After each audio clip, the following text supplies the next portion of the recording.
Her millionaire CEO ex-husband was sitting alone on a wheelchair at the wedding. Then her son run to him and called him Daddy. She was flabbergasted.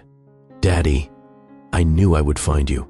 The small voice rang out across the Mediterranean garden like a gunshot, freezing 300 wedding guests mid-conversation. Vivienne Laurent's camera nearly slipped from her trembling hands as she watched her 7-year-old son throw his arms around a stranger in a wheelchair. A stranger who wasn't a stranger at all.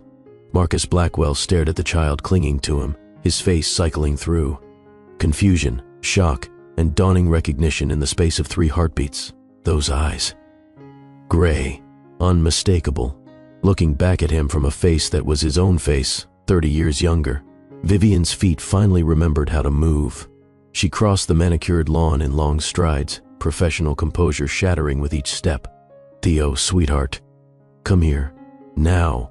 "But Mama, it's him. It's my daddy." I knew I would recognize him when I saw him. The boy's innocent certainty hit Marcus like a physical blow. He looked up from the child to the woman standing 3 feet away, and 7 years collapsed into this single impossible moment. "Vivienne?" Her name came out rough, disbelieving. She looked nothing like the broken woman he'd divorced. Taller somehow, radiating the quiet authority of someone who had walked through fire and come out forged in steel. Her dark hair was pulled back in an elegant twist, her body wrapped in professional black that spoke of competence and control. She was stunning, more beautiful than he remembered, and she was looking at him like he was a ghost she'd spent 7 years trying to forget. "Dr. Washington to you, Mr. Blackwell." "Theo," I said now. The child reluctantly released his grip on Marcus's shoulders, confusion clouding his small face. "But Mama, why can't I talk to my daddy?" Marcus's breath caught. His mind raced through the mathematics. 7 years since the divorce. The boy looked about 7. Those eyes, that face, the impossible timing that suddenly made perfect sense. "He's mine." His voice came out strangled. "He's my son." Vivienne's laugh was sharp enough to draw blood. "He's my son. I raised him. I sacrificed for him. You contributed DNA. Nothing more." Wedding guests were starting to stare. A photographer near the rose arbor had raised her camera, scenting drama. Vivienne noticed, and her professional mask snapped back into place with visible effort. "We're not doing this here." She took Theo's hand firmly. "We're leaving." "Vivienne, please. We need to talk. We have nothing to discuss beyond your medical recovery, which I am no longer overseeing. Dr. Peterson has taken over your case. I'm sure he explained that to you." "Wait." Marcus's hand shot out, then stopped inches from her arm, not quite touching. "How did he know? How did Theo know who I am? Did you tell him about me?" "I told him his father lived far away and couldn't be part of our lives. I never showed him pictures. I never spoke your name in his presence." She paused, and something that might have been wonder crossed her face. "He just knew. The moment he saw you, he just knew." The weight of that truth hung between them. Marcus stared at his son. His son, a child who had recognized him without photographs, without preparation, as if DNA itself carried memory. "Vivienne, I didn't know. You have to believe me. I had no idea you were pregnant when we divorced. If I had known, you would have what? Called our child another inconvenience? Demanded proof I was stable enough to be a mother?" Her voice dropped to a whisper that somehow cut deeper than shouting. "You called me damaged goods, Marcus. You threw me away for being too broken to be your perfect corporate wife. Why would I ever tell you about him?" Marcus felt a familiar ache in his chest that had nothing to do with his heart condition and everything to do with the man he used to be. "I was wrong. God, Vivienne, I was so wrong about everything." "Yes, you were." She straightened, photographer once more, emotions locked behind professional walls. "But that's ancient history. You have a life. I have a life. And never the two shall meet." He called me Daddy. The words came out broken, and Vivienne saw something in Marcus's face that looked dangerously like genuine anguish. She hardened her heart against it. She'd seen him perform emotion before, back when he needed her to believe he cared about her healing, right before he replaced her with Catherine Ashford. He's 7 years old and imaginative. He'll forget this happened by next week. "Will you?" The question stopped her. She met Marcus's eyes fully for the first time, really looked at him, and Saw a man who bore only surface resemblance to the person she'd married. The wheelchair, obviously, but more than that, lines of pain around his mouth, shadows under his eyes that spoke of sleepless nights, hands that trembled slightly where they gripped the armrests. This was not the invincible CEO who had stood in their penthouse and coldly dissected their marriage like a failed business venture. What happened to you? Car accident. 18 months ago. Drunk driver ran a red light. I was paralyzed from the waist down in under 3 seconds. He laughed, a bitter sound. Turns out, when you're damaged goods, people leave. Funny how that works. Vivian felt the barb hit home but refused to show it. I'm sorry that happened to you. I truly am. But it doesn't change anything between us, doesn't it? We have a son, Vivian. I have a son. You have a past mistake you're suddenly nostalgic about. Before Marcus could respond, Theo pulled free from his mother's grip and ran, back to the wheelchair, his small hands grabbing Marcus's with complete trust. Are you really my daddy? Tell me the truth. Grown-ups always say I'm too young for truth, but I'm not. I'm 7 3/4. So tell me. Marcus looked at Vivian, asking permission with his eyes.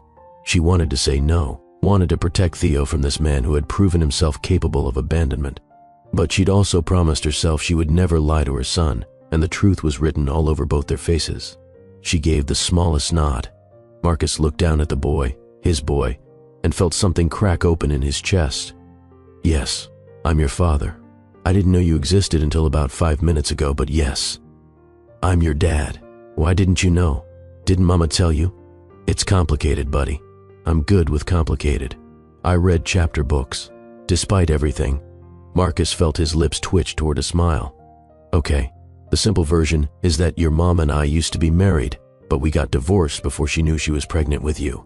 So she raised you by herself while I was being an idiot somewhere else. Were you a bad guy? The question was so direct, so innocent, that Marcus felt it like a knife. I was to your mom.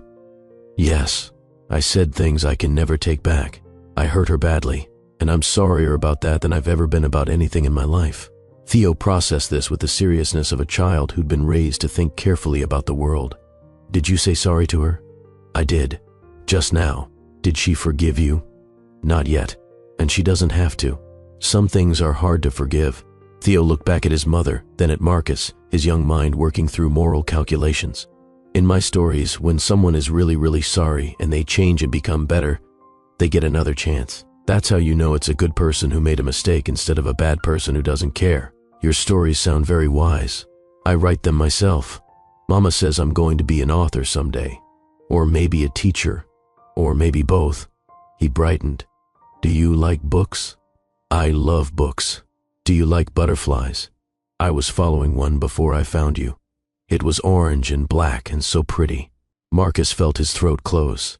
This was his son. Brilliant and kind and completely unguarded. Talking to him like they'd known each other forever. I love butterflies. When I was your age, I used to catch them and study them. Did you keep them in jars? No.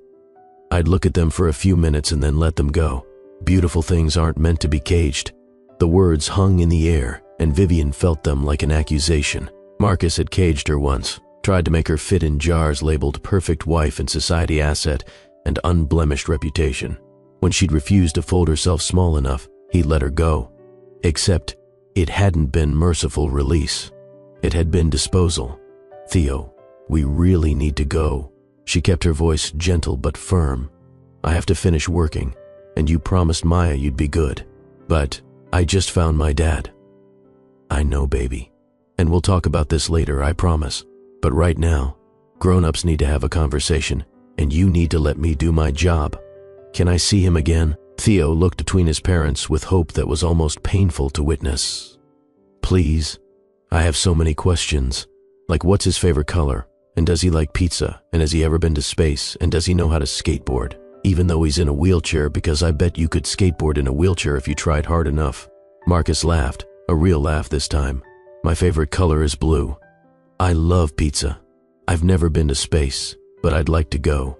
And I've never tried to skateboard in a wheelchair, but now I really want to. See, Mama? We have so much to talk about. Vivian looked at her son's face, radiant with uncomplicated joy, and felt her carefully constructed walls begin to crack. She'd spent 7 years protecting him from disappointment. 7 years being enough for both parents. 7 years telling herself that Theo was better off not knowing his father. But looking at him now, seeing him light up with the simple knowledge that his dad liked pizza and wanted to go to space, she wondered if she'd been protecting Theo or protecting herself. 5 minutes. Her voice came out steadier than she felt. After I finish photographing the reception, I'll give you 5 minutes to talk. Supervised. And then we discuss like adults whether any further contact is appropriate. Thank you. Marcus's gratitude was so genuine it hurt. Thank you, Vivian. Don't thank me yet. She met his eyes with steel in her own. If you hurt him, if you disappoint him, if you make promises you don't keep, I will make sure you never see him again. Do you understand me? Completely. Good. She held out her hand to Theo. Come on, sweetheart. Maya has ice cream. Chocolate? Is there any other kind? Theo took his mother's hand, but looked back at Marcus over his shoulder. Don't leave, okay? Promise you'll wait for me. I promise. I'll be right here. As Vivian led their son away, Marcus sat alone in his wheelchair at the edge of the garden and tried to process what had just happened. He had a son, a brilliant, beautiful, kind son who wrote stories and chased butterflies and had instantly, inexplicably recognized him. And the woman he'd thrown away had raised that child alone, had built an incredible life while he'd been playing house with Catherine Ashford and congratulating himself on making the practical choice. The universe had a savage sense of irony. Have you ever had to face the person who destroyed you while that person holds your life in their hands? Have you ever been given a chance you absolutely don't deserve but desperately need? Have you ever stood at the crossroads where past and present collide and everything you thought you knew gets turned inside out? This is the story of Vivienne Laurent and Marcus Blackwell, of a woman who was called damaged and built herself into something unbreakable, of a man who thought strength meant perfection until life taught him otherwise, of a 7-year-old boy who knew his father's face without ever seeing a photograph. It's a story about trauma and healing, about the cruelty of judging people's worth by the wrong standards, about second chances that are earned through changed behavior, not just pretty words, about forgiveness that frees the person giving it, not just receiving it. If you believe broken people can become whole again, if you've ever been told you're not enough, if you were in the middle of your own struggle right now and need to know it gets better, this story is for you. Hit that like button if you're ready for a story that will challenge everything you think about: strength and weakness, love and betrayal, endings and new beginnings. Subscribe to Billionaire Love Stories with Mr. Brad, because we dive deep into tales that don't just entertain but transform how you see the world. And drop a comment telling me, have you ever kept a life-changing secret? Have you ever had to decide whether someone who hurt you deserves another chance? Let's talk about it, because this story is about to take you on a journey you won't forget. Now, let me take you back to where this all began, back to when Vivian believed in forever and Marcus thought he had everything figured out, back to before the breaking, before the rebuilding, before a little boy ran toward his father with absolute certainty and changed 3 lives forever. To understand how we got to that garden, to that moment, to that impossible recognition, you need to know what happened 7 years ago. You need to know how love became cruelty, how strength was mistaken for weakness, and how the woman Marcus called damaged became the only person who could save his life. 7 years earlier, Manhattan, the penthouse stretched across the top floor of a building that touched the sky. All glass, walls and minimalist furniture and art that cost more than most people earned in a year. It was beautiful. It was pristine. It was absolutely sterile. Vivian stood at the floor-to-ceiling windows, looking out at the city lights, and felt completely alone despite being married. Another negative. She stared at the pregnancy test in her hands, the 15th in 3 years of trying. Another failure. She heard Marcus before she saw him, his dress shoes clicking on the marble floors as he emerged from his home office. He'd been on a conference call with Tokyo, or was it Singapore? She'd stopped keeping track of which continent needed his attention at which hour. Well? His voice was clipped, efficient. The voice he used for quarterly reports and board meetings. When had he started using it with her? Negative. Marcus poured himself a scotch from the bar cart, his movements precise and controlled. Of course it is. The doctor said we should give the new treatment more time. My hormone levels are improving and... It's been 3 years, Vivienne. I know how long it's been. She turned to face him, searching his expression for any warmth, any compassion, Anything that reminded her of the man who'd proposed to her on a rooftop under stars. That man had been a stranger for months now. 3 years of treatments, 3 years of specialists, 3 years of our lives on hold because you can't do the one thing that actually matters. The words hit her like slaps. Excuse me? I need an heir, Vivian. The company needs succession planning. My grandmother is asking questions. Robert Huntington just announced his wife is pregnant with twins. Twins, and we can't even manage one. So this is a competition now? Who can breed fastest wins? Don't be crude. Don't be cruel.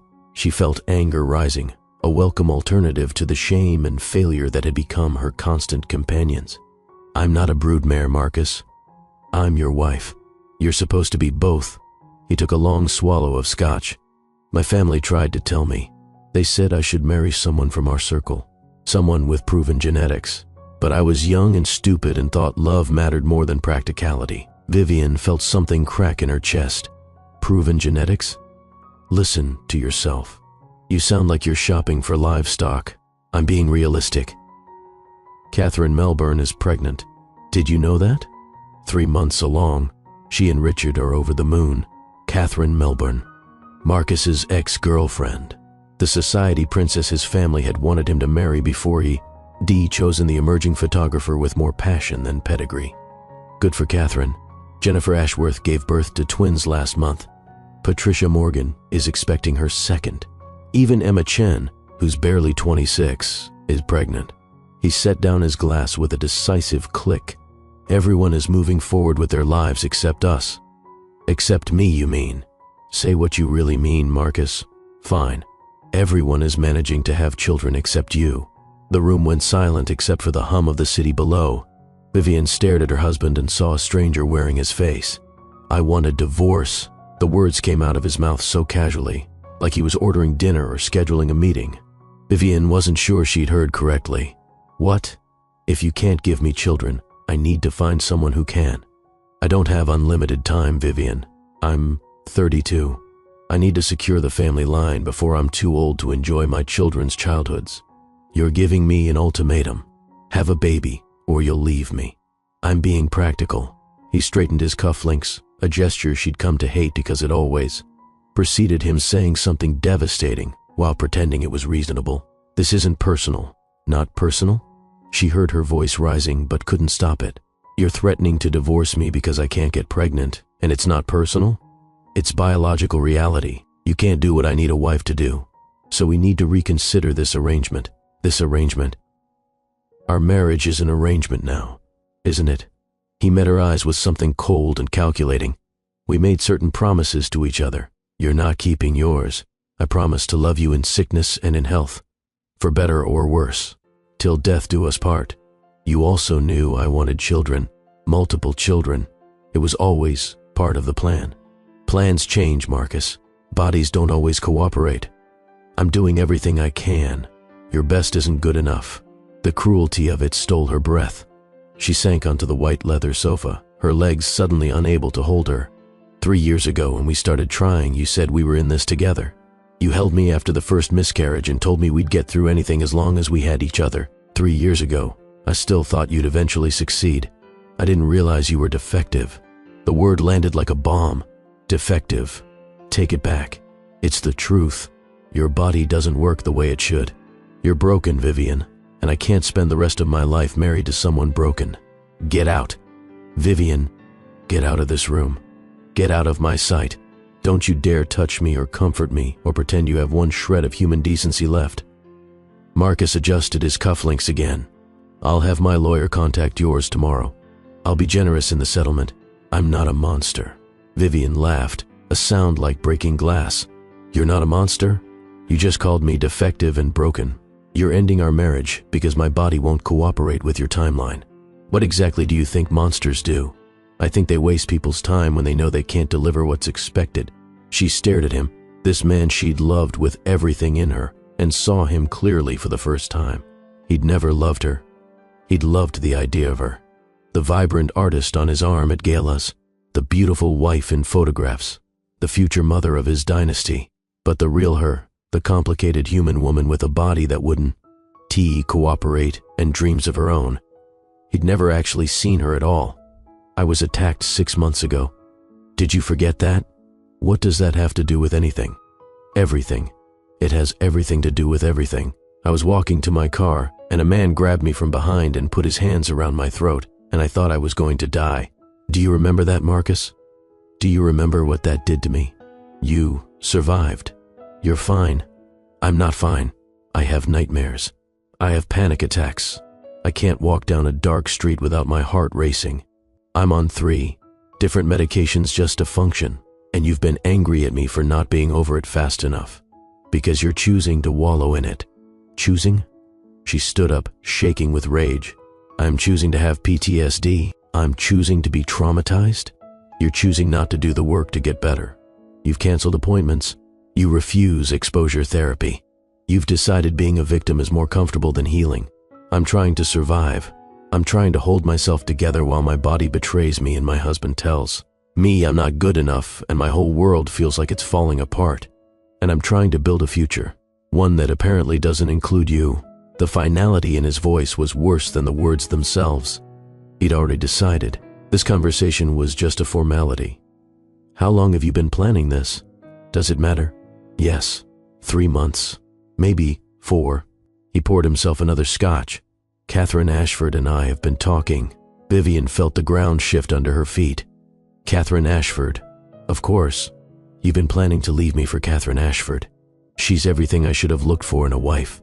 Good family, good breeding, good temperament. She understands what's expected of someone in her position. Good breeding. You really did shop for livestock. She's already agreed to accompany me to the Wellington benefit next month. We'll announce our engagement shortly after the divorce is finalized. You have my replacement picked out before you've even left me. I've done my due diligence. Marcus swirled his drink, the ice clinking with obscene cheerfulness. Catherine's mother had 5 children with no complications. Her sister just had twins. The genetic history is excellent.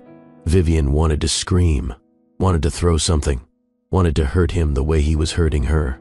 But instead, she felt herself go very cold and very calm. I loved you. I loved you more than I've ever loved anything in this world. I would have done anything for you. I changed my entire life to fit into yours. I gave up gallery showings because they conflicted with your schedule. I stopped seeing friends you found inappropriate. I dressed how you wanted and acted how you wanted and tried so hard to be perfect for you. And none of it mattered because my body didn't cooperate fast enough. Love isn't enough anymore. It was never enough for you. She walked toward the bedroom. I want you out of this apartment tonight. It's my apartment, my name on the deed. Then I'll leave. I don't care. I can't spend one more night under the same roof as you. Vivian, we're done. Whatever you need to say, tell your lawyer to tell my lawyer. I don't want to hear your voice again. She locked herself in the guest bathroom and waited until she heard the front door close before she let herself fall apart. She sank onto the cold tile floor and cried until her throat was raw and her eyes were swollen and her whole body ached with the kind of grief that has no bottom. The man she loved was gone. Maybe he'd never existed at all. Maybe she'd married a mirage, a performance of humanity wrapped around ambition and social climbing and the desperate need to appear perfect. She'd failed him by being human, by being complicated, by having a body that wouldn't cooperate and a mind that couldn't just get over trauma on his preferred schedule. She was defective, broken, not good enough. The words played on repeat in her head until she almost believed them. Almost, but somewhere, underneath the pain and humiliation and devastating loss, a tiny spark of anger kept her from drowning completely. She had survived an attack that could have killed her. She had fought off a man who was bigger and stronger and had survived. That wasn't weakness. That was strength. And if Marcus couldn't see it, if he measured her worth by what her body could produce, rather than who she was as a person, then maybe she was better off without him. The thought felt like betrayal, but it also felt like the first true thing she'd thought in months. 3 weeks later, Vivian sat in a lawyer's office and signed divorce, papers with a hand that shook so badly she could barely hold the pen. Marcus didn't attend. He sent his attorney to handle what he clearly viewed as an unpleasant but necessary business transaction. The settlement was generous, enough money to live comfortably for years if she was careful. He was buying his guilt away, and she was too tired to fight about it. The lawyer slid the papers across the desk. "It's done. You're officially divorced." Vivian stared at the signature that ended her marriage and felt nothing. She'd cried herself empty over the past 3 weeks. There was nothing left but a strange, hollow peace. She walked out of that office into bright Manhattan sunshine and realized she had no idea what to do next. Her whole adult life had been built around Marcus, his schedule, his needs, his world. Now she was untethered, floating free with no anchor and no destination. Her phone buzzed. A text from her mother. "How did it go, sweetheart? Are you okay?" Vivian typed back, "It's done. I'm fine." She wasn't fine. She wouldn't be fine for a long time, but she was free. That counted for something. 4 weeks after the divorce, Vivian woke up at 6 in the morning in her new apartment, a tiny one-bedroom inn. A neighborhood Marcus would have called questionable, and barely made it to the bathroom before she threw up. Food poisoning, she thought, or stress. Her body had been doing strange things since the divorce. Exhaustion, nausea, emotional fragility that came in waves. But when it happened again the next morning and the morning after that, a different thought crept in. An impossible thought. No, it couldn't be. She bought a pregnancy test at the pharmacy on the corner, the kind that promised early detection and accurate results. She took it home and stared at it for 20 minutes before she could bring herself to open the package. 3 minutes later, she sat on the bathroom floor of her tiny apartment and stared at 2 pink lines that changed everything. Pregnant. She was pregnant. After 3 years of trying, after 15 negative tests, after Marcus had called her defective and broken and left her for someone with better breeding. After all of it, her body had finally, impossibly, cruelly cooperated. She was carrying Marcus Blackwell's child. Vivian started laughing, a sound that turned into crying, that turned into something between the two that might have been hysteria. The timing was mathematically perfect. They'd had sex one last time about 2 weeks before the divorce conversation. One final attempt that they'd both gone through like a chore. One final disappointment. Except it hadn't been a disappointment. It had worked. And now she was alone and divorced and carrying the baby he'd wanted, so desperately that he destroyed their marriage over not having one. The irony was so savage, it almost stopped being painful. Almost. What was she supposed to do now? Call him? Tell him that the defective wife had managed to get pregnant after all? Watch him try to calculate whether he wanted to come back, or whether Catherine Ashford's proven genetics were still a better bet? No. The thought came swift and certain. She would not tell him. She would not give him the chance to call this baby an inconvenience or demand custody, because she was too unstable or find some other way to hurt her through this child. This baby was hers. Hers, alone, conceived in the wreckage of a marriage that had been rotten at its foundation, carried by a woman Marcus had deemed not good enough. She would raise this child herself. She would be enough for both parents. She would build a life where her baby knew nothing but love and security, and the truth that worth isn't measured by other people's standards. Vivian put a hand on her still flat stomach and made a promise. "I will protect you. I will love you. I will be everything you need. And I will never, ever let anyone make you feel like you're not enough." It was the first promise she'd made since the divorce that she knew she could keep. 2 days later, she sat in her obstetrician's office and listened to a heartbeat that sounded like the ocean, like possibility, like a second chance she hadn't known she needed. "You're about 6 weeks along." The doctor smiled at the monitor. "Everything looks healthy. Do you have support at home? Partner? Family?" "My mother will help. She's in Seattle, but she'll come if I need her." "Good. You'll need support, especially in the 3rd trimester. First-time pregnancies can be challenging." Vivian nodded, only half listening. She was watching the tiny flicker on the ultrasound screen. Her baby. Her impossible, perfectly timed gift from a universe with a dark sense of humor. "When do I start showing?" "Every woman is different, but usually around 12 to 16 weeks. You'll want to start thinking about maternity clothes, prenatal vitamins, birthing classes." Vivian absorbed the information, her mind already racing ahead. She'd need to find work. The settlement from Marcus was generous but finite, and she refused to live off his money forever. She'd need to rebuild her photography career. She'd need to figure out healthcare and childcare and 1,000 other logistics. But underneath the panic was something else, something she hadn't felt since before the attack. before the fertility struggles, before everything fell apart. Hope. She was going to be a mother, and maybe she'd be terrible at it. Maybe she'd make 1,000 mistakes. Maybe raising a child alone while dealing with PTSD and rebuilding her career would break her completely. But maybe it wouldn't. Maybe this was the thing that would save her. The doctor printed out a copy of the ultrasound image, that fuzzy blob, that barely looked human but contained all the potential in the world. Vivian tucked it into her purse next to the divorce papers she'd been carrying around, like proof that her life had really ended. One document said failure, the other said beginning. She decided which one to believe. Her mother flew in from Seattle 3 days later, took one look at Vivian's face, and immediately started rearranging her life to be helpful. I can stay through the birth. Maybe longer if you need me. Mom, you have your own life. Your book club, your pottery class, your friends, and I'll have all of that when I get back. Right now, my daughter is pregnant and alone, and I'm not leaving her to do this by herself. I don't want to be a burden. Her mother took Vivian's face in both hands. You have never been a burden. Not when you were born 6 weeks early and spent a month in NICU. Not when you decided to become an artist instead of a lawyer like your father wanted. Not when you married Marcus against my advice. And not now. You're my daughter. Let me help you. Vivian broke down crying for the first time since seeing those 2 pink lines. Her mother held her while she sobbed out everything she'd been holding in. The fear, the anger, the bone-deep exhaustion of trying to be strong enough for 2 people. What if I can't do this? What if I'm a terrible mother? What if Marcus finds out and tries to take the baby away? Her mother pulled back, looking her straight in the eye.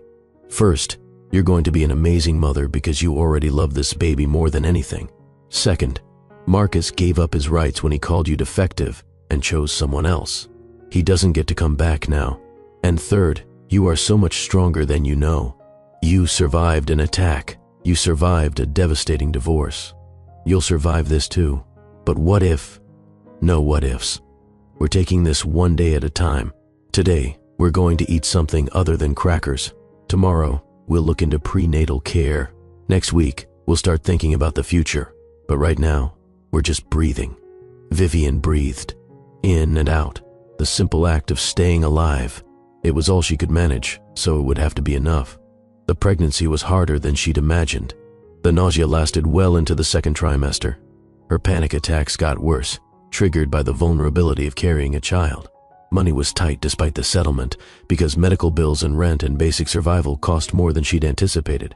But she also discovered reserves of strength she didn't know she possessed. When she was too tired to stand, she sat and edited photos on her laptop. When clients were hesitant to hire a pregnant photographer, she talked them into taking a chance. When the nightmares came, she practiced the breathing techniques her therapist had taught her and reminded herself that she was safe. Her body was changing, expanding, creating life.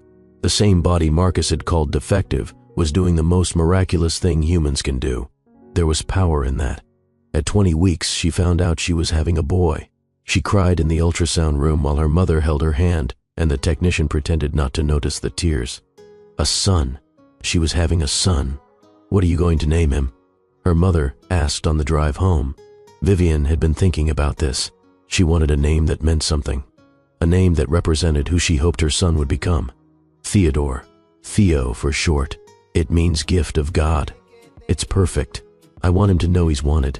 I want him to grow up understanding that he's not a mistake or an accident or anything less than a blessing. He'll know. Her mother patted her hand. You'll make sure he knows. At 32 weeks, Vivian woke up in the middle of the night with contractions. Too early. Way too early. She called 911 with shaking hands while her mother threw clothes into an overnight bag. The hospital was bright and cold and terrifying. Doctors with serious faces talked about premature labor and lung development and NICU protocols. They gave her medication to stop the contractions and keep her pregnancy going as long as possible. We're aiming for at least 34 weeks. Every day matters at this stage. Vivian spent 3 days in the hospital on bed rest while her son's heartbeat filled the room with its steady reassurance. She stared at the monitor and willed him to stay put. Not yet, baby. I need you to cook a little longer. Stay safe where you are.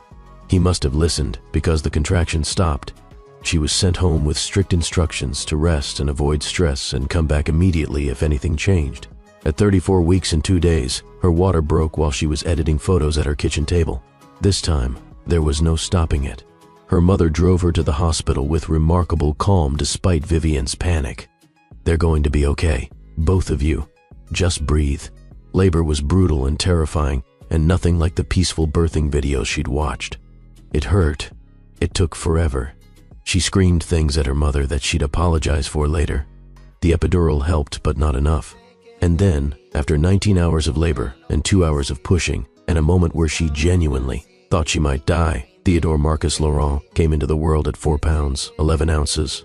They placed him on her chest for exactly 90 seconds before whisking him away to the NICU. 90 seconds to see his tiny face, his shock of dark hair, his impossibly small fingers. 90 seconds to fall completely, irreversibly, devastatingly in love. "He's beautiful." Her mother was crying. "Vivian, he's so beautiful. Is he okay? Why did they take him so fast? He's early. His lungs need support." But the doctor said he's a fighter. A fighter, like his mother. Vivian spent the first week of her son's life going back and forth between her hospital room and the NICU, where Theo lay in an isolette, under warming lights with tubes and wires connecting him to machines that beeped and hummed. She couldn't hold him, could only reach through the porthole to touch his tiny hand, could only watch him breathe with mechanical assistance and hope that he'd be strong enough to survive being born too early into a complicated world. On day 4, she was sitting beside his isolette when a nurse approached with papers. "We need information for the birth certificate. Father's name?" Vivian looked at her son, this tiny fighter who deserved better than lies and half-truths. "Leave it blank. Are you sure?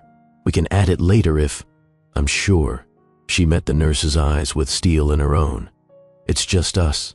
That's all he needs to know." The nurse nodded and made a note on her chart. "And the last name? Laurent or Laurent?" "Theodore Marcus Laurent. Just Laurent. Theodore Marcus Laurent. Named for the gift he was and the father he'd never know." It felt right. On day 12, they removed Theo's breathing tube. On day 15, he maintained his body temperature outside the isolette. On day 18, Vivian got to hold him for the first time properly, skin to skin. His tiny body against her chest while she cried and promised him everything. "I'm going to take care of you. I'm going to give you the best life. You're never going to doubt that you're loved and wanted and perfect exactly as you are." Theo scrunched up his tiny face and made a sound like a kitten mewing, and Vivian fell in love all over again. On day 23, they were discharged from the hospital. Her mother drove them home at 15 miles per hour with the hazard lights on while Vivian sat in the back seat next to the car seat, watching her son sleep and marveling that they'd let her leave with an entire human being to keep alive. "What happens now?" she asked. "Now we figure it out." Her mother smiled at her in the rearview mirror. "One day at a time. One feeding at a time. One diaper at a time. I'm terrified." "Good. That means you understand how important this is. What if I fail?" "Then you'll try again. That's what love is, trying again." Vivian looked at her sleeping son and knew her mother was right. This was love, the terrifying, overwhelming, all-consuming kind that made you willing to try anything, sacrifice everything, become whoever you needed to be. Marcus had loved the idea of children, the dynasty, the legacy, the heir to carry on the family name. Vivian loved this specific child, this tiny fighter with his father's dark hair and his own fierce will to survive. It was the difference between wanting an outcome and loving a person. She was going to spend the rest of her life showing Theo that difference. The first year was a blur of sleepless nights and steep learning curves, and moments of pure panic when she had no idea what she was doing. Theo had colic, screaming for hours with pain she couldn't fix. He had reflux, spitting up everything she fed him until she switched formulas 3 times. He was small for his age, falling behind on growth charts that the pediatrician watched with concern. But he was also joyful. His smile lit up the world. His laugh sounded like music. His tiny hands grabbed her fingers with complete trust that she would keep him safe. On his first birthday, Vivian baked a smash cake in their tiny kitchen while her mother decorated with balloons and streamers. They sang happy birthday to a toddler who had no idea what was happening, but clapped his hands with delight anyway. Vivian took photos of every moment. Theo's face covered in chocolate frosting, his chubby hands grabbing at wrapping paper, his first wobbly steps across the living room into his grandmother's waiting arms. These were the moments Marcus had wanted so desperately. The milestones, the memories, the dynasty building blocks, and he was missing all of it. Part of her felt vindicated. He'd thrown her away for being unable to provide this, and now she was experiencing it without him. This was his loss, his failure, his choice, but part of her felt sad, not for herself, not for their failed marriage, but for Theo, who would grow up with only half his story, who would someday ask questions about his father that she'd have to answer honestly. What would she say?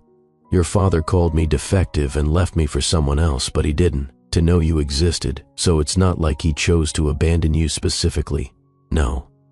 She'd find better words. She'd tell Theo the truth in age-appropriate ways when he was ready. But she'd never poison him against Marcus. She'd let Theo form his own opinions when he was old enough to understand complexity. For now, it was enough to be his whole world, mom and dad, and everything in between. As Theo grew from baby to toddler to preschooler, Vivian rebuilt her photography career from the ground up.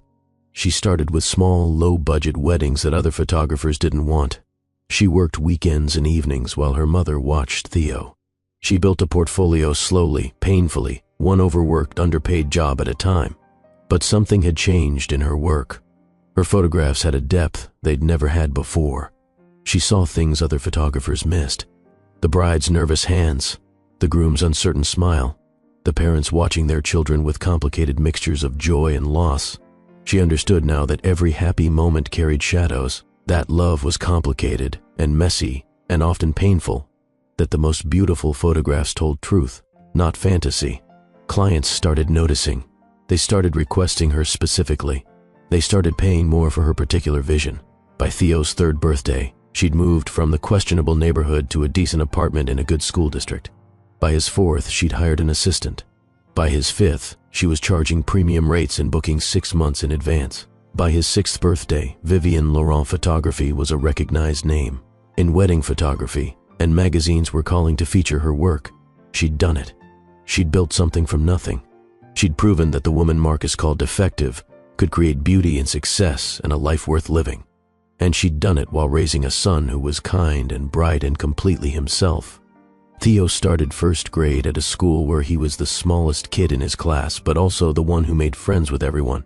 He had his father's intelligence and his mother's creativity. He read at a third grade level. He drew elaborate pictures of dragons and spaceships. He asked questions that made teachers pause and think before answering. He also asked about his father. "Mom, where's my dad?" The question came out of nowhere on a Tuesday night while they were eating dinner. Vivian's fork stopped halfway to her mouth. "What brought that on, sweetheart?"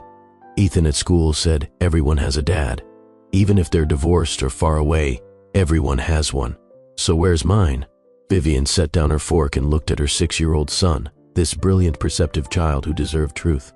"You're right. Everyone has a dad. Yours lives far away and can't be part of our lives right now. Why not? Because sometimes grown-ups make choices that take them in different directions. Your dad and I were married once, but we're not anymore, and he doesn't know about you. Why doesn't he know? Because by the time I found out you were coming, he was already gone and building a different life. And I decided it was better to raise you myself than to share you with someone who might not appreciate how special you are." Theo processed this with his usual thoughtful expression. "Does he know I exist now?" "No." "Are you going to tell him?" "I don't know. Maybe someday. Maybe not. It depends on a lot of things. Do I look like him?" Vivian smiled. "Yes. You have his eyes and his hair and his brain that works like a computer. Is that why you named me Theodore Marcus? Because Marcus is his name. You're too smart for your own good." "Yes. I wanted you to carry a piece of him even if he's not here. Do you think he'd like me if he met me?" The question broke her heart. "I think he'd love you. I think anyone who met you would love you. You're the best person I know, Theo. And if your dad doesn't get to see that, it's his loss, not yours." "Okay." Theo went back to eating his chicken nuggets like they'd just discussed the weather. "Can I have ice cream for dessert?" Just like that, the conversation was over. But Vivian knew it wouldn't be the last one. As Theo got older, the questions would get harder. She'd have to decide how much truth to tell and when. For now, it was enough that he knew he was loved, that he was wanted, that his existence was a gift, not a burden. Everything else was details they'd figure out together. 7 years after the divorce, Vivian stood in her beautiful home that she'd bought with money she earned photographing other people's happily ever afters, and she thought about Marcus Blackwell. She wondered if he was happy with Catherine Ashford. If he had the children he'd wanted so desperately. If he ever thought about the wife he'd called defective. She wondered what he'd say if he knew about Theo. Would he be angry that she'd kept the secret? Would he want to meet his son? Would he try to take Theo away from her? The thought still terrified her.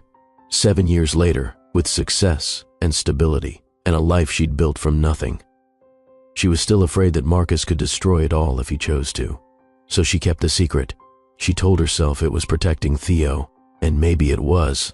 But it was also protecting herself from having to face the man who'd broken her and see what they'd both become in the aftermath.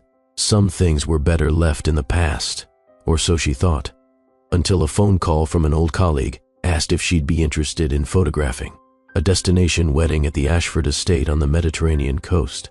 The money was extraordinary. The location was stunning. The exposure would be incredible for her career. She said yes without asking who was getting married, without checking the guest list, without any idea that she was about to walk straight into the moment that would change everything. Sometimes the past doesn't stay buried. Sometimes it shows up in a wheelchair at a garden wedding and looks at you with your son's eyes and destroys the careful walls you've built to protect yourself from the truth. Sometimes a 7-year-old boy looks at a stranger and says "Daddy" with such certainty that the whole world stops spinning. And sometimes you have to decide whether to keep running from your past or finally, terrifyingly, turn around and face it. Vivian was about to find out which choice she'd make. But first, she had a wedding to photograph. The Ashford estate wedding concluded at sunset with champagne toasts, and a couple so in love they could barely stop touching each other. Vivian photographed it all with mechanical precision, while her mind spun through calculations and panic. Marcus was here. Marcus had seen Theo. Marcus knew. 7 years of secrets had unraveled in under 5 minutes, and now she had to face the conversation she'd been avoiding since the day she saw those 2 pink lines on a pregnancy test. Maya found her packing up equipment near the rose garden. "Your gear is loaded.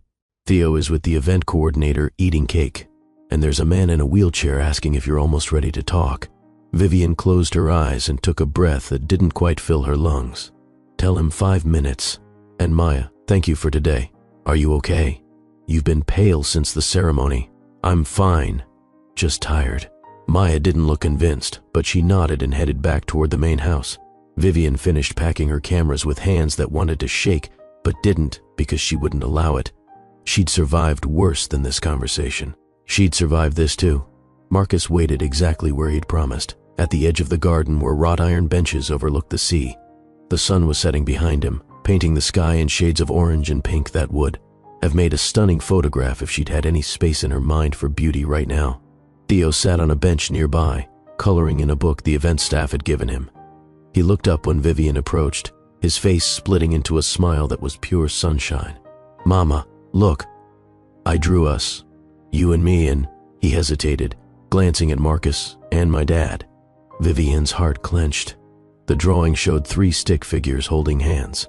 One tall with long hair, one small with a big smile, one in what was clearly meant to be a wheelchair.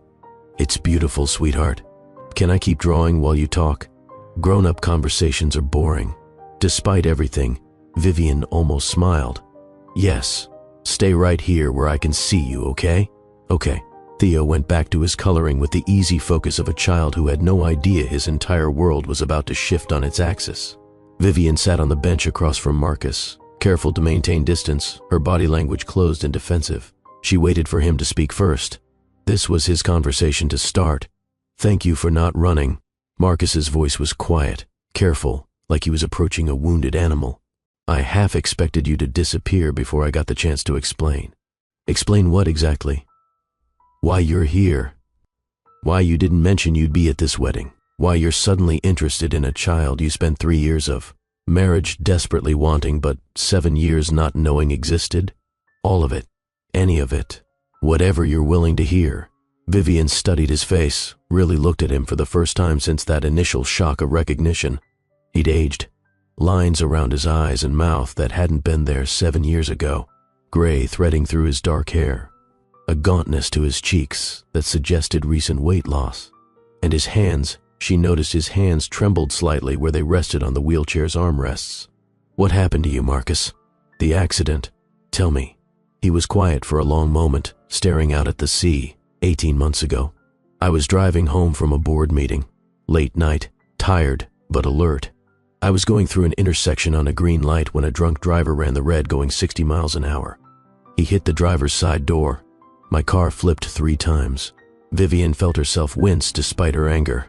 I woke up in the hospital 3 days later with 17 broken bones and a severed spine. The doctors said I was lucky to be alive, that if the impact had been 6 inches higher, I would have died instantly. They called it a miracle that I survived. That's not lucky. That's surviving. I spent 4 months in the hospital, another 6 in rehabilitation, learning how to live from a wheelchair, relearning everything, how to dress myself, how to transfer from bed to chair, how to exist in a world designed for people who can walk. I'm sorry that happened to you. I truly am. But I don't understand what it has to do with Theo and me. Everything. It has everything to do with you. Marcus finally looked at her, and there was something raw in his eyes that she'd never seen before.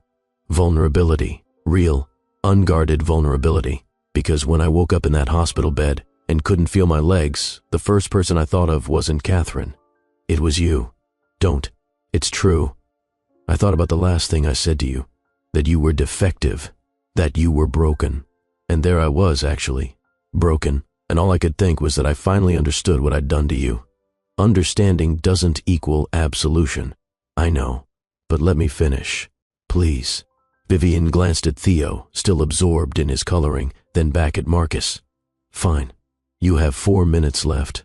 Catherine visited me twice in the hospital. Once when I first woke up, with photographers outside capturing her playing the devoted fiancé. Once 2 weeks later to tell me she couldn't do this. She meant being married to someone in a wheelchair. Someone who couldn't dance at galas or climb stairs to society penthouses or perform all the duties expected of a proper husband. She left you. She said, and I quote, "I didn't sign up for damaged goods." Marcus laughed, bitter and broken. Those were my exact words to you. Damaged goods. And hearing them thrown back at me, understanding how they felt, it destroyed something in me. Karma isn't always poetic, but sometimes it's perfectly precise. I deserved it. I deserved every bit of pain I felt. Not the accident itself, that was random tragedy. But Catherine leaving, my family pulling away because I was an embarrassment, my friends disappearing. Because I couldn't keep up with their lifestyle anymore, I deserved all of it. What about your company? Your empire that was so important you destroyed our marriage to protect it? I sold it 6 months ago. The board forced me out after the accident, said I couldn't lead from a wheelchair, that clients would lose confidence, that my disability was a liability. So everyone left. Everyone. Marcus looked down at his hands. My grandmother, the one who was so desperate for heirs, won't take my calls. My father sends checks but doesn't visit. Catherine married someone else 3 months after leaving me. The colleagues I thought were friends, they all vanished the moment I couldn't be useful anymore. And you're telling me this because I spent 18 months completely alone, completely broken, with nothing but time to think about every mistake I'd made. And the biggest mistake, the one that haunted me every single day, was you. What I said to you. What I did to you. How I treated your trauma like an inconvenience instead of understanding that. You were fighting for your life in ways I was too privileged to comprehend. Pretty words don't erase ugly actions, Marcus. I know. But I need you to understand that I'm not the same man who said those things. Pain changes people. Losing everything changes people. Being on the receiving end of the exact cruelty you inflicted on someone else, that changes you fundamentally. Or it just makes you understand consequences for the first time in your privileged life. Maybe. Probably.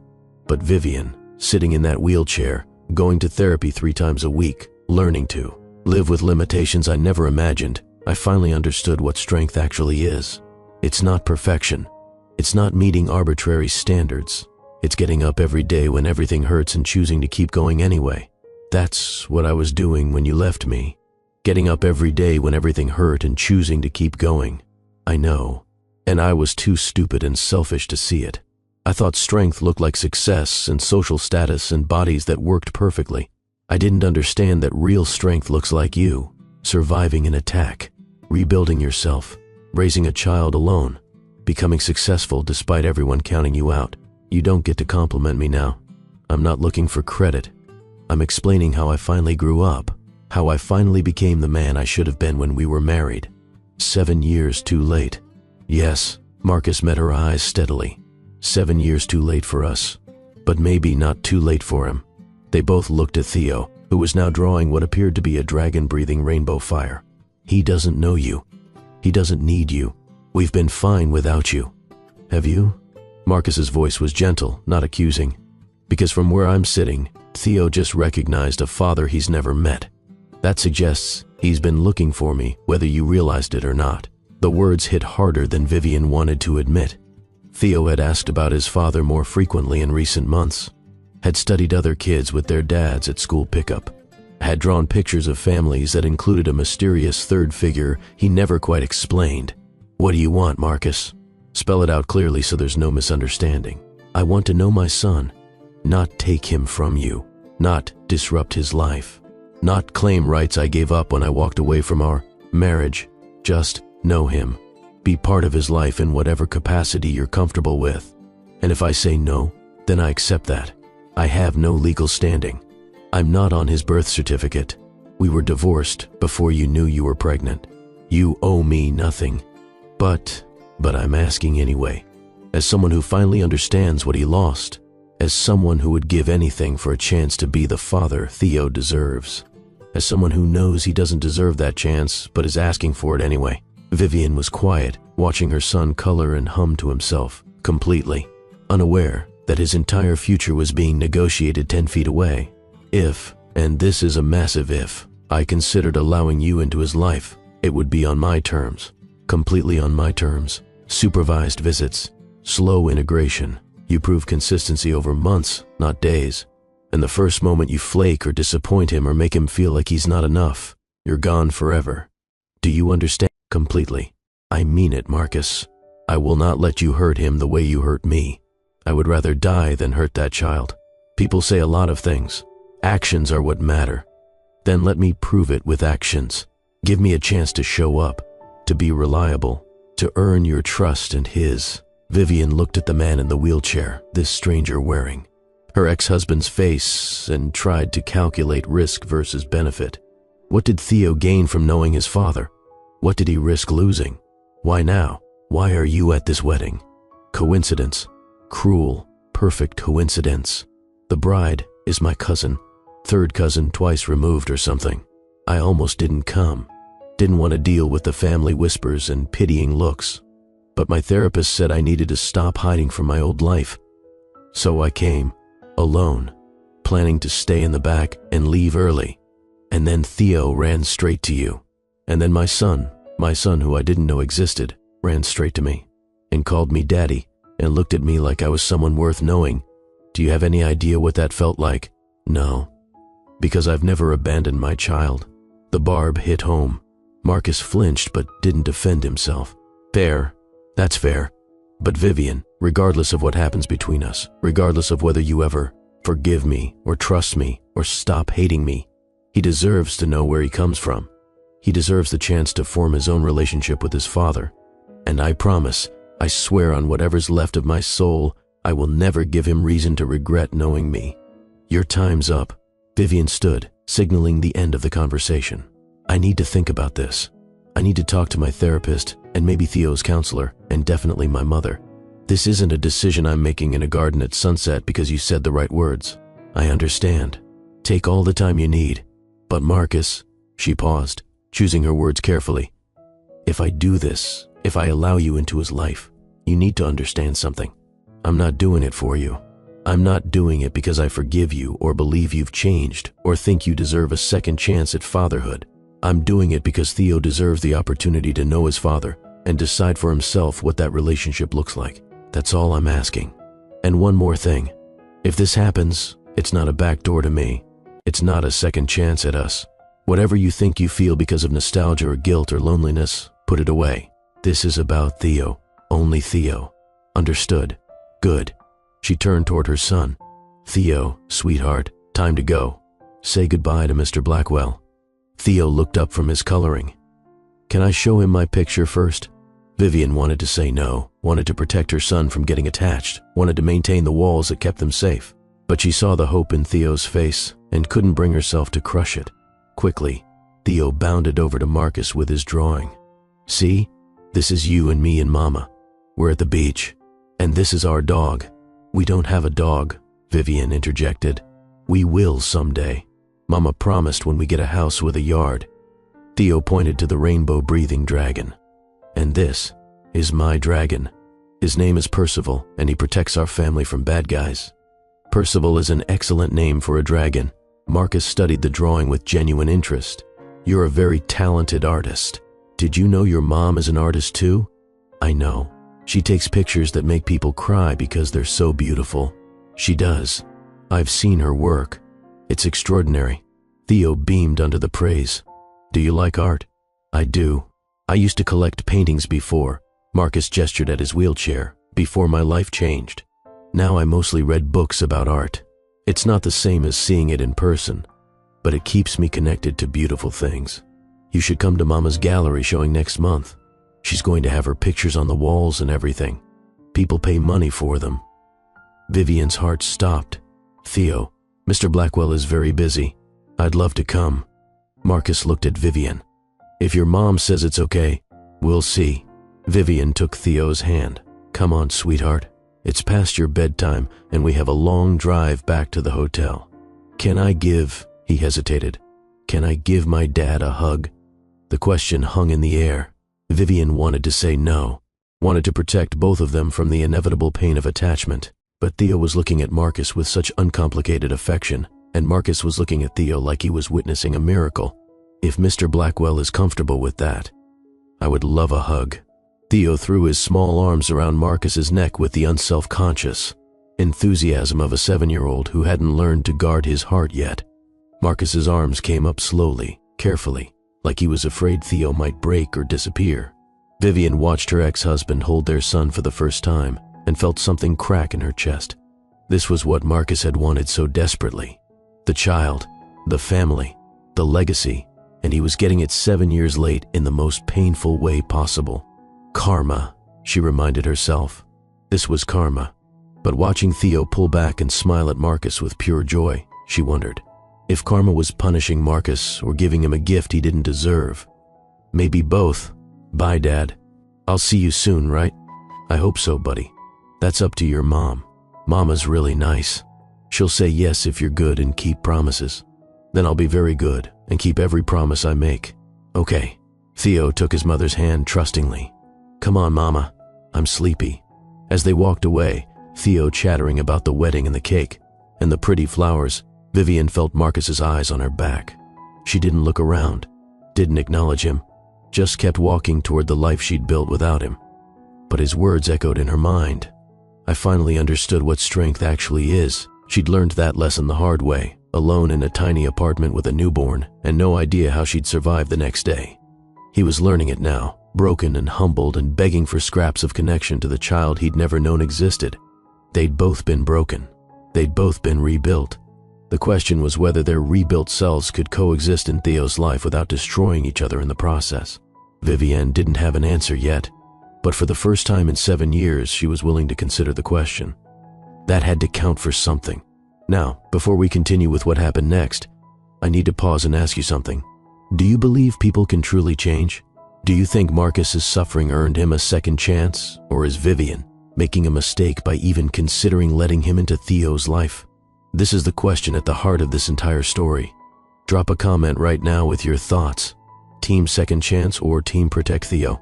Let me know, because the next part of this story will challenge whatever answer you just gave. And if this story is gripping you the way I think it is, hit that subscribe button. Billionaire Love Stories with Mr. Brad brings you tales that don't just entertain. They make you think about forgiveness, growth, and what people really owe each other. Now let's continue, because Vivian is about to make a decision that will change everything.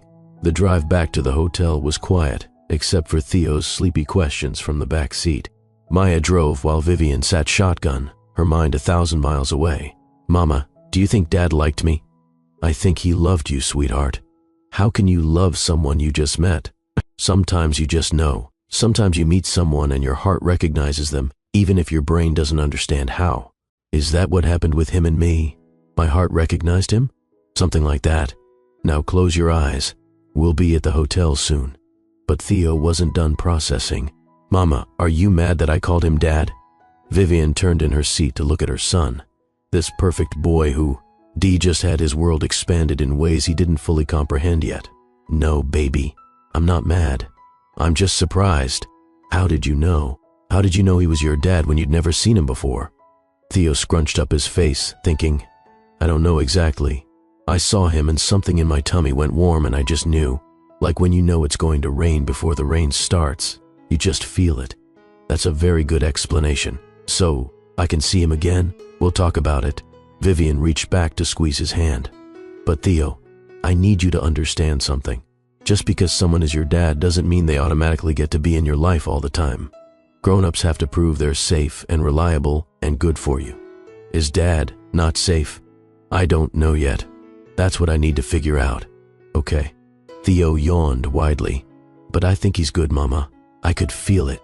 Vivian hoped her son's instincts were better than her own had been at 25, when she'd married Marcus Blackwell thinking he was the love of her life.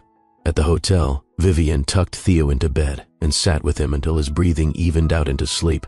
Then she went to her own room, took out her phone, and stared at it for 15 minutes before finally making the call. Her mother answered on the second ring. Sweetheart, how was the wedding? Mom, I need to tell you something, and you're going to want to sit down. 20 minutes later, her mother had heard the whole story.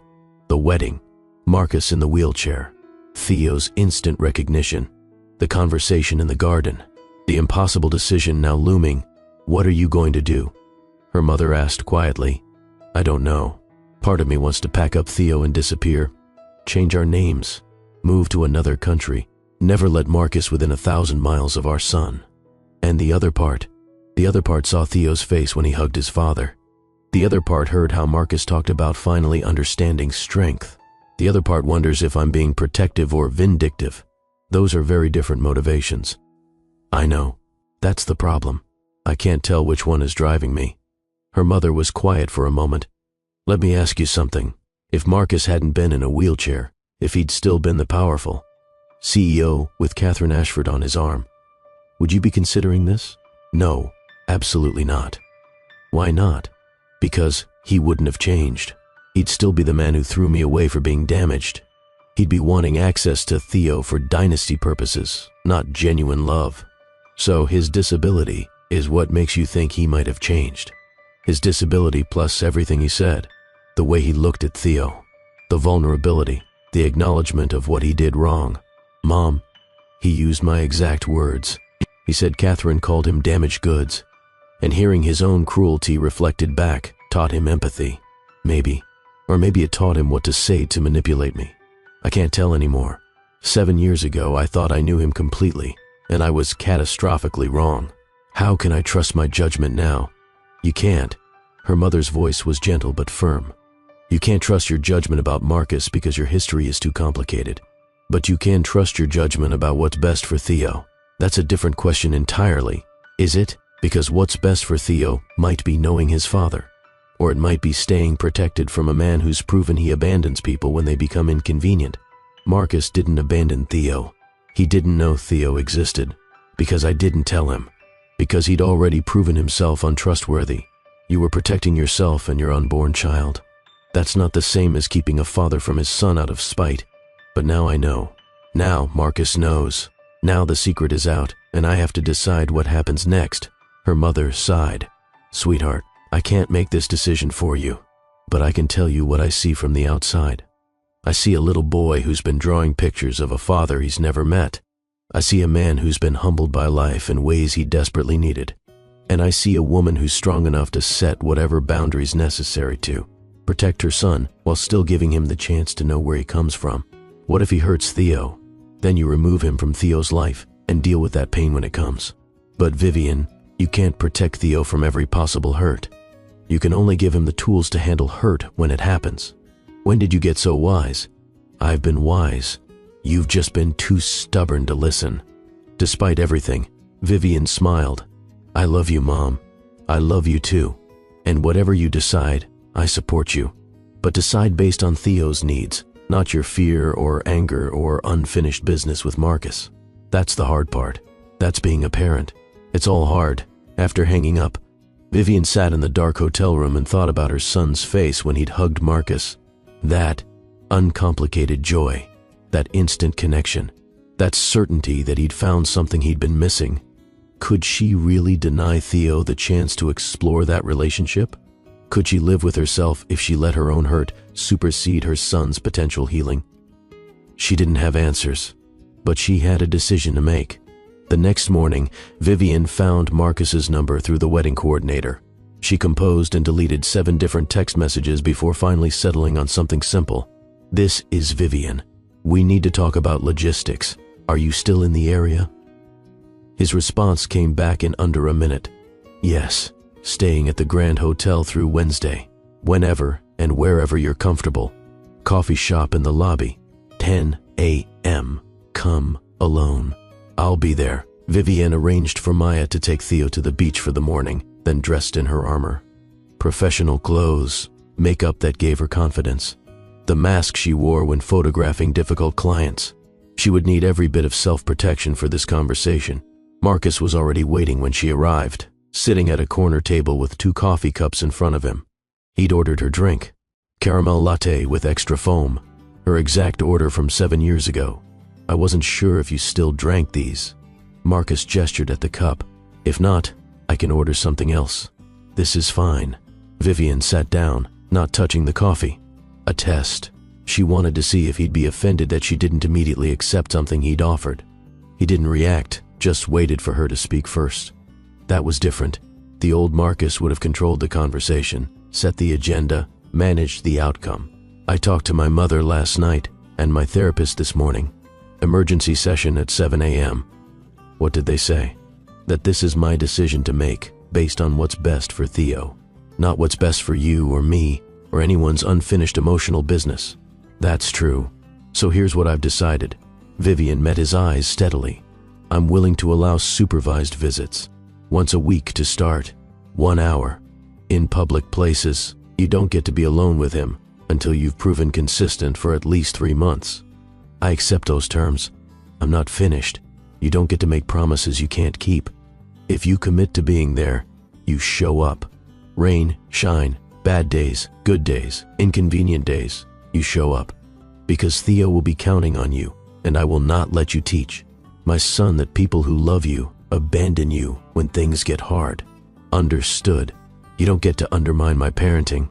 I've raised him for 7 years without you. I know what he needs. If we disagree about something, we discuss it privately, and ultimately my decision stands. Agreed. You don't get to buy his love. No expensive gifts or trips or bribes. If you want a relationship with him, it's built on time and attention and genuine connection. Not money. That's fair. And Marcus, this is the most important one. Vivian leaned forward. If you hurt him, if you disappoint him, if you make him feel for even 1 second like he is not enough exactly as he is, I will end this arrangement immediately and permanently. You get 1 chance, not 2, not 3. 1. Do you understand? Yes. Say it back to me. I get 1 chance to prove I can be the father Theo deserves. If I fail him in any way, I lose the privilege of knowing him. Forever. Good. We understand each other. Marcus took a shaky breath. Thank you. I know you don't owe me this. I know I haven't earned it. But thank you for giving me the chance. I'm not doing it for you. Vivian picked up her coffee and took a sip. It was perfect, exactly how she liked it, which annoyed her. I'm doing it because Theo asked me this morning if his dad liked him. And I realized I can't protect him from wanting to know you. I can only protect him from being hurt by you. I won't hurt him. You don't know that. You have good intentions, I believe that. But life happens. Disabilities progress. Depression hits. Old patterns resurface. You can't promise you won't hurt him. You can only promise you'll try your best. Then I promise I'll try my best. Every single day. When can you start? I go back to the city tomorrow. My schedule is tight for the next 2 weeks, but I could do Saturday mornings. 9 a.m. There's a park near our house with a playground and a coffee cart. Saturday mornings work for me. I'll text you the address. Don't be late. If you're more than 5 minutes late without calling, I'll take Theo and leave. I'll be early." Vivian stood to go, then paused. "One more thing. Don't tell him you love him, unless you mean it. Don't make emotional declarations you're not prepared to back up with action. Theo is 7. He takes words literally. If you say you love him, he'll believe you. And if your actions don't match, it will break him. I do love him. I know I just met him, but I do. You love the idea of him. You love the son you always wanted. But you don't know him yet. You don't know that he's terrified of thunder but loves the rain. That he won't eat foods that touch each other on his plate. That he has nightmares about dragons but insists on reading books about them anyway. You don't know his favorite color, or his biggest fear, or what makes him laugh so hard he can't breathe. Then I'll learn. I'll learn everything. Good. That's what fathers do. They learn their children. They show up. They do the work. I will. I promise I will." Vivian walked away without saying goodbye. She'd said everything that needed saying. Now came the hard part. Telling Theo that his father wanted to be in his life and hoping desperately that she wasn't making a catastrophic mistake. Saturday morning arrived with clear skies and Vivian's stomach in knots. She'd told Theo last night that he'd be seeing his dad at the park, and her son had barely slept from excitement. He'd changed clothes 3 times, trying to pick the perfect outfit. He'd made a list of questions to ask. He'd drawn another picture to give Marcus. What if he doesn't come? Theo asked for the 10th time while they drove to the park. Then he doesn't deserve you. But let's wait and see, okay? Marcus was already there when they arrived. Parked near the accessible entrance, 15 minutes early, holding a book that Vivian recognized even from a distance. Where the Wild Things Are. Theo's favorite. He came. Theo was vibrating with excitement. "Mama, he came and he's early and he brought a book. Remember what we talked about?" Vivian knelt down to her son's eye level. "You can play and talk and have fun, but I'm staying right here the whole time. And if anything feels weird or uncomfortable, you come tell me, okay?" "Okay. Can I go now?" "Yes. But Theo, sweetheart, try not to expect too much too fast. Getting to know someone takes time. But he's my dad. Don't I already know him in my heart?" The question was so innocent, so hopeful, that Vivian felt her throat close. "Maybe you do, baby. Maybe you do." Theo ran across the grass to Marcus with the fearlessness of a child who'd never been disappointed by someone who claimed to love him. Vivian followed more slowly, coffee in hand, ready to intervene at the first sign of trouble. "Hi, Dad. You came." "Of course I came. I promised, didn't I?" "Mama says promises are the most important thing. You should never make them if you're not going to keep them. Your mama is a very wise woman." Theo plopped down on the grass next to Marcus's wheelchair. "What's the book?" "It's called Where the Wild Things Are. It's about a boy named Max who goes on an adventure to a place where wild things live. Have you read it?" "It's my favorite. I've read it 1,000,000 times. Mama does the voices. Maybe we could read it together?" "I'm not as good at voices as your mom, but I'll try." "Okay. Can you do the Wild Things voice scary?" "I can try to be scary." Vivian listened to Marcus read to Theo, doing his best Wild Thing roar, and saw something she hadn't expected. Genuine joy on Marcus's face, not the calculated pleasure of a successful business deal, not the satisfied smile of an acquisition well played. Real, uncomplicated happiness at making a 7-year-old laugh. After the story, Theo pulled out his list of questions. "Okay, I wrote down things I want to know about you. I love lists. What's first?" "What's your favorite color?" "Blue. Like the ocean. Mine is orange. Like fire." "What's your favorite food?" "Pizza. Pepperoni." "Me too. Mama makes homemade pizza on Fridays. You should come sometime." Marcus glanced at Vivian, asking permission. "If your mom says it's okay, I'd love to. We'll see." Vivian kept her voice neutral. "What's the next question, Theo?" The hour passed quickly, filled with Theo's questions and Marcus's carefully considered answers. Vivian watched for signs of performance, of Marcus playing a role to win favor. But what she saw instead was a man genuinely trying to connect with a child he was still getting to know. When the hour ended, Theo's face fell. "Already? But we didn't even play on the swings yet." "We'll play on the swings next time." Marcus's voice was gentle. "Your mom said 1 hour, and keeping our word is important. But I don't want you to leave. I don't want to leave either. But I'll see you next Saturday, okay? Same time, same place. Promise? I promise. Theo threw his arms around Marcus one more time, then reluctantly returned to his mother. That was the best morning ever. Can we come back tomorrow? Next Saturday. We talked about this. But that's so far away. It's 6 days. You'll survive. As they walked back to the car, Theo chattering about everything Marcus had said, Vivian glanced back once. Marcus sat alone in the park, watching them leave, his expression a mixture of gratitude and longing. She'd given him 1 hour. He'd used it well. But 1 hour was easy. Consistency over months was harder. She'd seen too many fathers start strong and fade when the novelty wore off. Time would tell if Marcus was different. The weeks that followed established a rhythm. Saturday mornings at 9 a.m., Marcus was never late. Not once. Not when it rained. Not when Vivian could tell from his face that he was in pain. Not when it would have been easier to cancel. He showed up. And slowly, week by week, Vivian watched a relationship build between father and son. They read books together. Marcus taught Theo chess. Theo taught Marcus about the different types of clouds.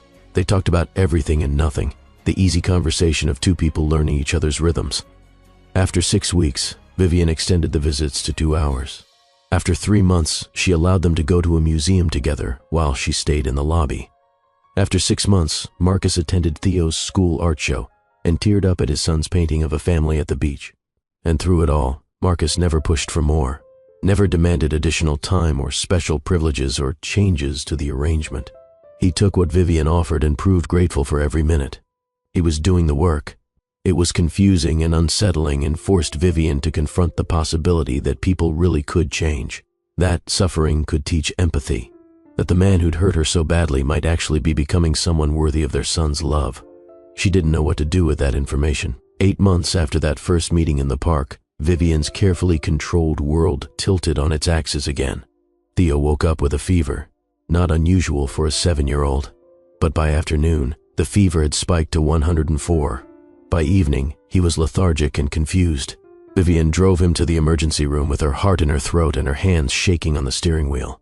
They admitted Theo immediately, talking about possible meningitis and running tests and waiting for results. She sat beside his hospital bed, watching monitors beep and numbers fluctuate, and felt more terrified than she'd been since his premature birth. Her phone buzzed with a text from Maya, asking how the photography session had gone. Vivian had completely forgotten she was supposed to be working. She needed to call Maya, needed to reschedule clients, needed to handle logistics. But she couldn't move, couldn't think, couldn't do anything but hold Theo's small hand and will him to be okay. Her phone rang. Marcus. She'd forgotten today was Saturday. They'd missed their regular park visit. I'm sorry. I should have called. Theo's sick. We're at the hospital. What happened? Is he okay? Which hospital? St. Mary's. They think maybe meningitis. They're running tests. I'm coming. You don't have to. I'm coming. 20 minutes. He arrived in 15. Vivian saw him wheel into the pediatric ward, his face pale and strained, looking every bit as terrified as she felt. Any news? Still waiting on test results. The doctor said it could be a few hours. How is he? Scared. Asking for you, actually. He wanted to know if you knew he was sick. Can I see him? Vivian hesitated only a moment before nodding. Room 12. She watched Marcus wheel himself to Theo's bedside and take their son's hand gently. Hey, buddy, I heard you're not feeling great. My head hurts, and I'm cold. I know. The doctors are going to figure out what's wrong and make you better. Promise? I promise they're doing everything they can. Theo's eyes drifted closed, then opened again. Dad, if I die, can you take care of Mama? She gets sad sometimes and tries to hide it, but I can tell. Vivian felt her heart crack. You're not going to die. Marcus's voice was steady despite the tears on his face. You're going to get better, and we're going to go to the park and feed the ducks like we planned. Okay, I'm sleepy. Then, sleep. I'll be right here. Theo drifted off, his breathing evening out.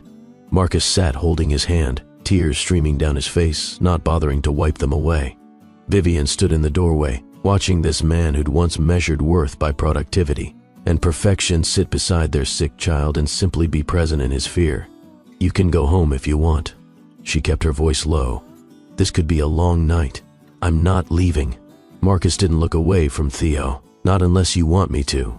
I don't. The admission surprised her. But I don't want to be alone right now. Then you won't be. They sat together through the long night, on opposite sides of Theo's bed, not talking, just being present. When the test results came back showing a severe flu, but not meningitis, they both cried with relief. When Theo woke up asking for water, they both jumped to help him. When the doctor said he could go home in the morning, they both sagged with exhaustion and gratitude. At 3 a.m., with Theo finally sleeping peacefully, Marcus spoke quietly. I was terrified. Me too. When he asked if I'd take care of you, I realized that's all I want to do. Take care of both of you. Be there for both of you. Be part of this family I threw away. Marcus, I know this isn't the time, and I'm not asking for anything. I just need you to know, seeing him sick, thinking I might lose him before I really got to know him, it clarified everything. What did it clarify? That this, right here, sitting in a hospital room at 3 a.m, terrified out of my mind, is more real and important than anything I had with Catherine or anyone else. That being Theo's father is the best thing I've ever done, and that if you gave me 1,000 years, I could never apologize enough for what I said to you 7 years ago. You're right, you couldn't, but I want to spend however long you'll let me trying.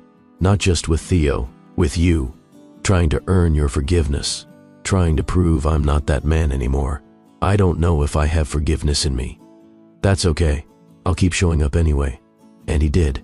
After Theo recovered, Marcus continued his Saturday visits. He came to Theo's soccer games, even though the field wasn't wheelchair accessible and he had to watch from the parking lot. He video called when he couldn't be there in person. He remembered Theo's half-birthday and sent a card. He showed up. Consistently, reliably, exactly when he promised. And slowly, painfully, Vivian felt her anger begin to transform into something else. Not forgiveness. Not quite. But maybe the possibility of forgiveness. The acknowledgement that people could grow. That suffering could teach. That the man in the wheelchair was not the same man who'd called her defective and walked away. 1 year after that first meeting in the garden, Vivian agreed to let Marcus take Theo to a baseball game. Unsupervised. Just the two of them. She spent the entire 4 hours pacing her house, checking her phone, fighting the urge to call and make sure they were okay. They came home sunburned and happy, Theo chattering about hot dogs and home runs and how Dad let him get a foam finger even though it was overpriced. We had the best time. Theo hugged his mother. Can Dad come in for dinner? I don't think. Please, Mama. We can order pizza and Dad can tell you about the game. Vivian looked at Marcus, who shrugged. Only if your mom is comfortable. She wasn't comfortable. Letting Marcus into her home felt like crossing a line she'd never intended to cross. But Theo was looking at her with such hope, and Marcus was being careful not to pressure her, and maybe it was time to take another small step forward. Pizza sounds fine. Come in. That dinner became a regular thing. Saturday park visits extended to Saturday dinners, then Sunday afternoons, then weeknight calls where Theo would tell his dad about school and Marcus would help with homework. They were becoming a family. Not the traditional kind, not without complications, but a family nonetheless.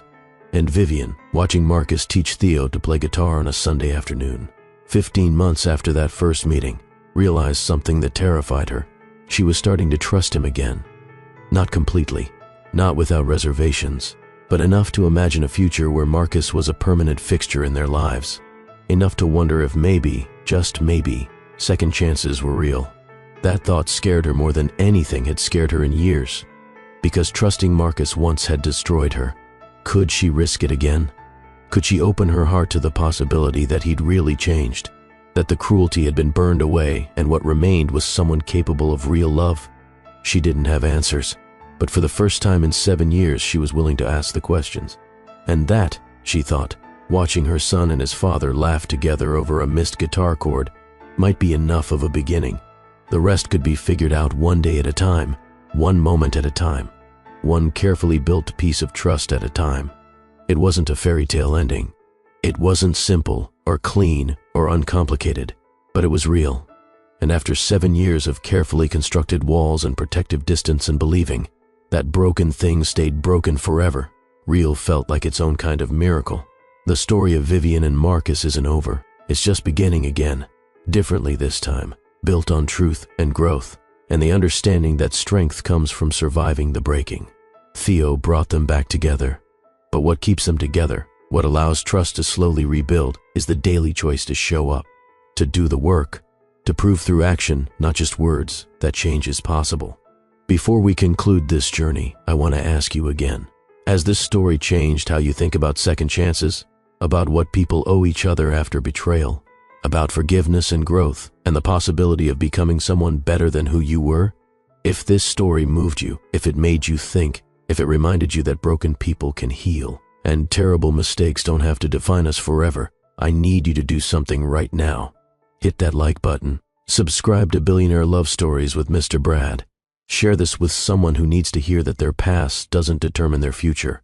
Comment below, telling me what lesson you're taking from Vivian and Marcus's story. Because here's the truth. We've all been hurt. We've all been the person who hurt someone. We've all had to decide whether to forgive or protect ourselves. We've all wondered if change is real or just performance. This story doesn't give easy answers, but it shows that the questions are worth asking. And sometimes, just asking the questions is the beginning of healing. Thank you for staying with me through this journey, through the pain and the growth, and the slow, careful rebuilding of trust. Remember, you are not defined by your breaking points. You're defined by how you rebuild. And sometimes, the most beautiful structures are the ones built from fragments. I'm Mr. Brad, and I'll see you in the next story. Until then, choose growth. Choose truth. Choose the possibility that tomorrow could be better than yesterday. And never, ever let anyone make you believe that broken means worthless. Because Vivian Laurent was called defective and became extraordinary, Marcus Blackwell was broken and learned compassion. And Theo, their beautiful son, became the bridge that proved love can survive anything if we're brave enough to let it. That's not a fairy tale. That's just truth. And truth, messy and complicated and real, is the most powerful story there is.